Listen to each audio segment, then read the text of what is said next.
What happens when pirates attack two U.S. Navy warships? In March 2006, while patrolling off the Somali coast, the USS Gonzales spotted a suspicious vessel. It was a large dhow towing two smaller skiffs, a tactic used by pirates. The crew on the Gonzales started tracking the vessel and called for backup from the USS Cape St. George. The two U.S. Navy warships shadowed the suspected pirates and prepared for a boarding operation. But as the Navy's boarding teams approached in small boats, the pirates suddenly opened fire with rocket-propelled grenades. The sailors immediately returned fire, whilst gunners aboard the warships provided covering fire to protect them. However, this is when the pirates realized they had made a mistake. Both warships responded with overwhelming force. The Gonzales targeted the dhow, while the Cape St. George engaged the skiffs. A round from the Gonzales hit a fuel drum, igniting a fire that forced the pirates to abandon ship. And since they had no chance, the surviving pirates surrendered.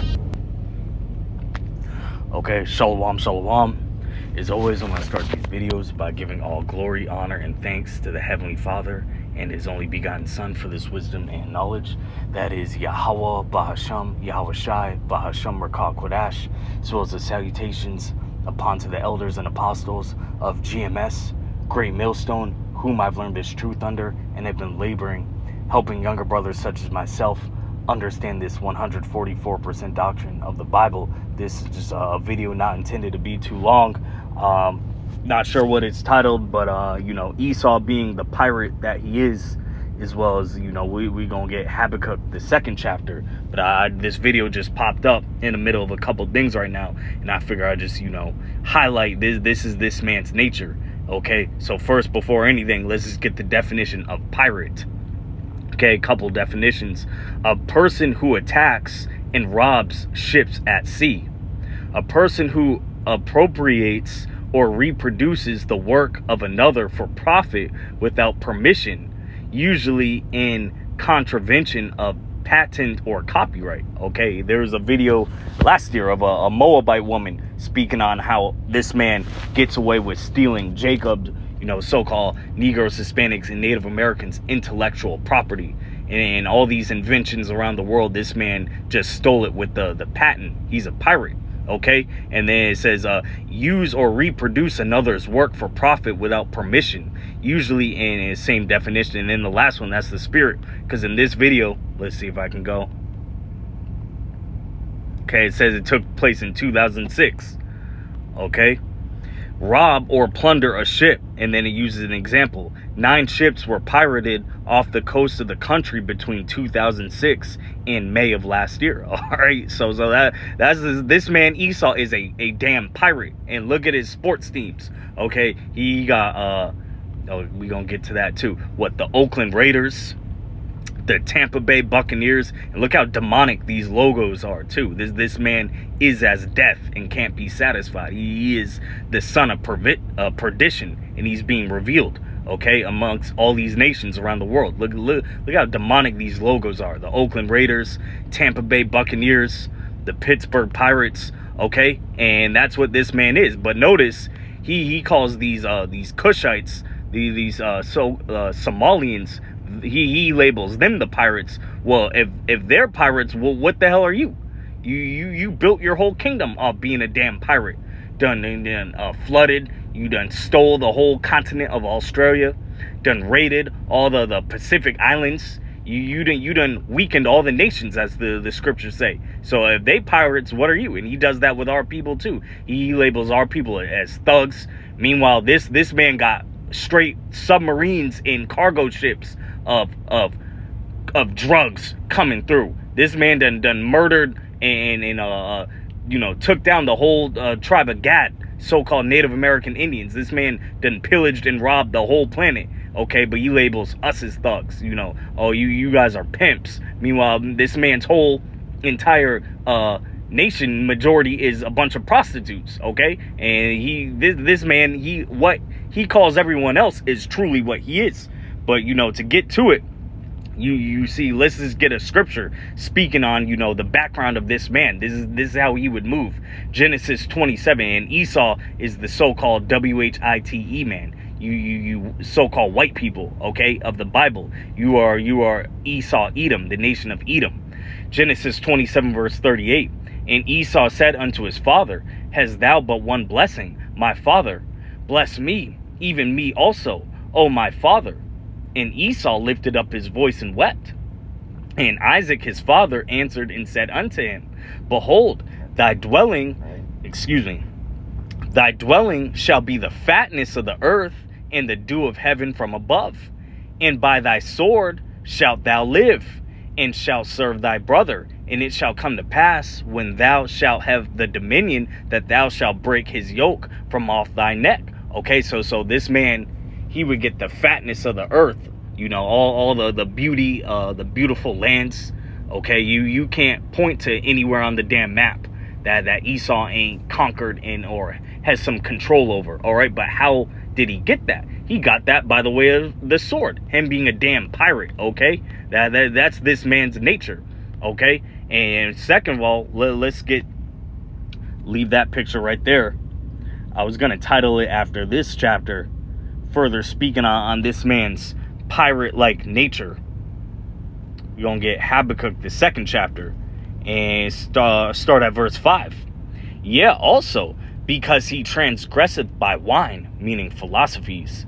He is a proud man, neither keepeth at home, who enlargeth his desire as hell, and is as death, and cannot be satisfied, but gathereth unto him all nations, and heapeth unto him all people. All right, and what the hell is the U.S. Coast Guard or the U.S. Navy doing on the coast of Somalia? That's this man's nature.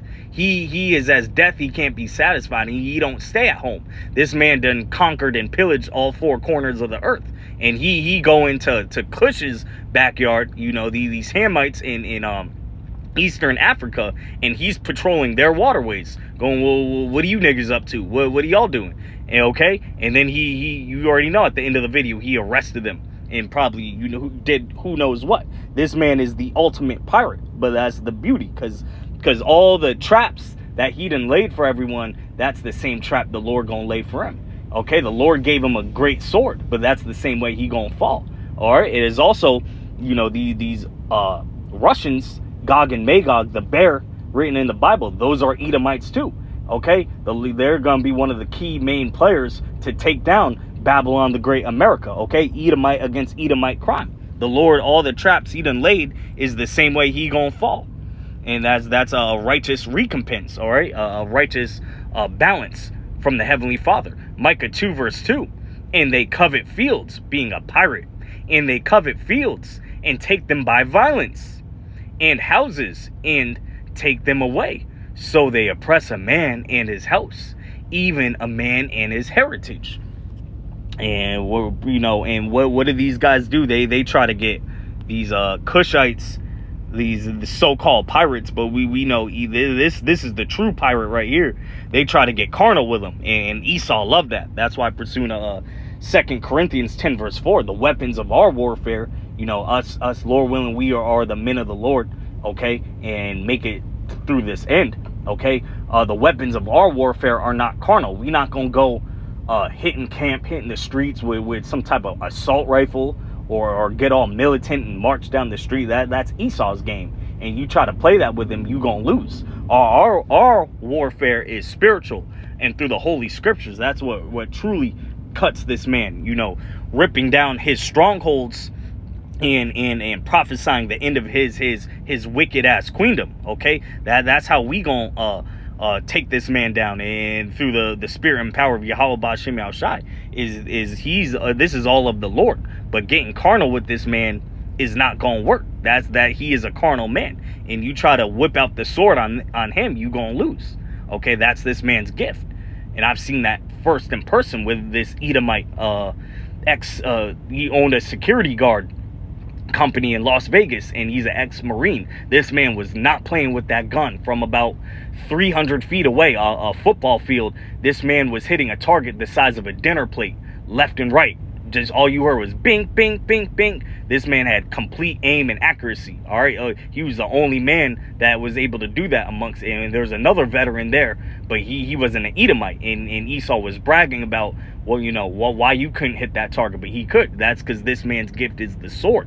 But pretty soon, all these other nations, they getting tired of this man's bullshit, and he's like Debo in the movie Friday. He's a bully, but sooner or later that bully gets knocked the hell out. All right, and these nations are clicking up, they linking up, they about to gang up on this man, and his military gonna be stretched too thin in this third woe, this third and final woe.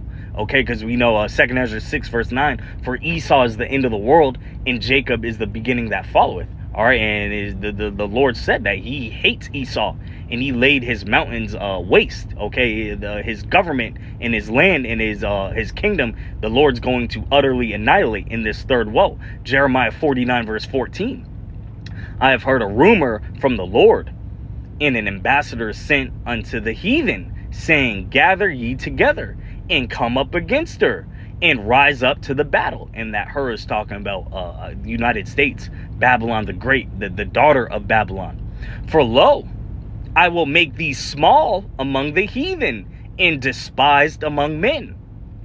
Thy terribleness hath deceived thee in the pride of thine heart, O thou that dwellest in the clefts of the rock, that holdest the height of the hill. Though thou shouldest make thy nest as high as the eagle, I will bring thee down from thence, saith the Lord. Also Edom shall be a desolation. Every one that goeth by it shall be astonished, and shall hiss at all the plagues thereof. Okay, and Esau about to get his wicked queendom.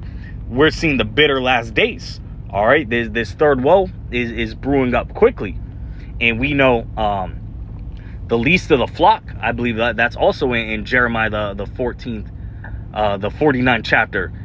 Let me just make sure, or it could be Joel 3. Salaki, I don't want to misquote. Been getting a lot of these scriptures out in this third woe, because that's what we're seeing.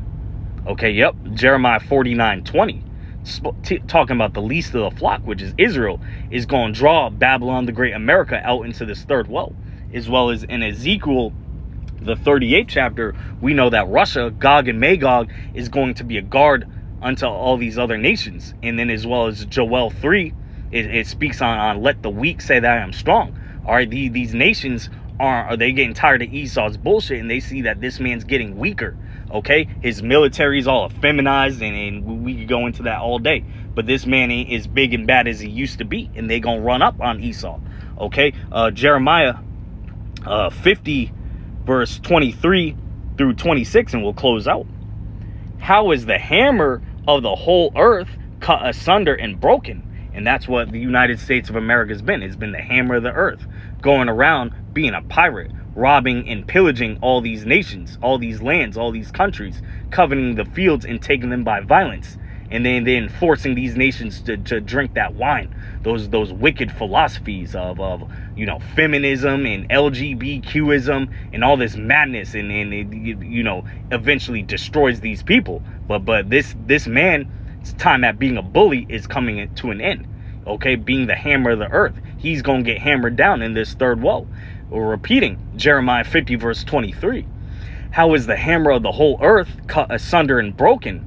How is Babylon become a desolation among the nations? I have laid a snare for thee, and thou art also taken, O Babylon, and thou was not aware. Thou art found and also caught, because thou hast striven against the Lord. The Lord hath opened his armory, and hath brought forth the weapons of his indignation. For this is the work of the Lord Yahweh of hosts in the land of the Chaldeans. Come against her from the utmost border, open her storehouses, cast her up as heaps, and destroy her utterly. Let nothing of her be left. All right, and that armory of the Lord is talking about all these nations' missile fire. ICBMs, intercontinental ballistic missiles, is going to be fired on from all these countries. You got Russia, North Korea, China. Okay, these nations are all going to link up in this third woe in the valley of Jehoshaphat, Yahweh Shaphat, the Lord's judgment in the so-called Middle East, where this third woe is going to take place. And at the end, America is going to be utterly annihilated and never built up again.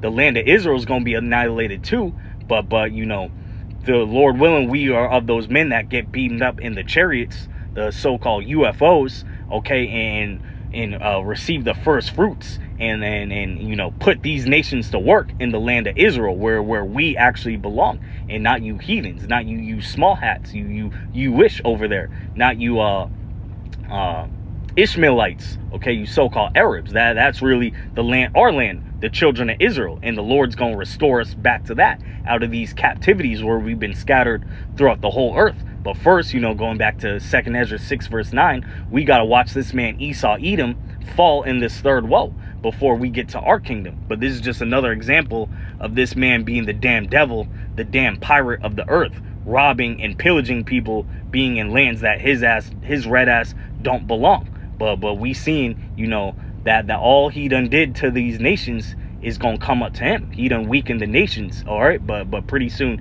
he's gonna be pillaged. Matter of fact, let's close off on this, on spoiled. I believe this is in Jeremiah as well.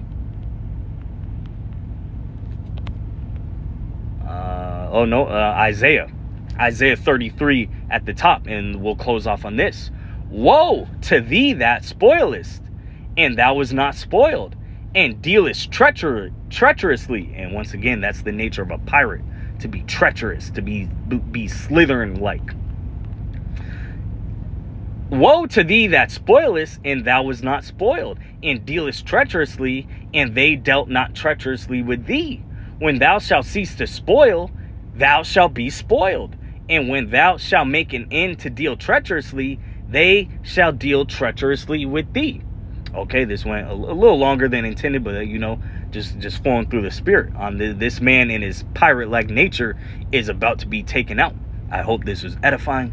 Shalom.